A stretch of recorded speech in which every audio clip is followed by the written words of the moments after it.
இந்த கிளைமேட்டுக்கு லஞ்சுக்கு சாப்பாடுலாம் சாப்பிடவே தோண மாட்டேது. சுட சுட ஆலு பராத்தா அந்த மாதிரி ஏதாவது சாப்பிடணும் போல இருந்துச்சுன்னு சொல்லிட்டு இருந்தேன் அம்மாட்ட. ஆனால் வீட்டில் பார்த்தா உருளைக்கிழங்கே இல்லை.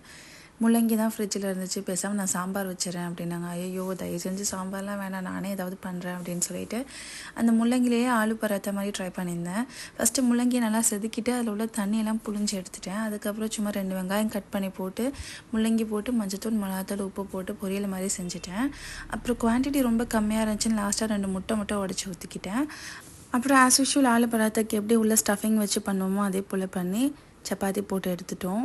நாங்கள் லஞ்சுக்கு முன்னாடியே சுட சுட அப்படியே சூடாக சாப்பிட்டுட்டோம். அவ்வளோ டேஸ்ட்டாக ரொம்ப நல்லா இருந்துச்சு.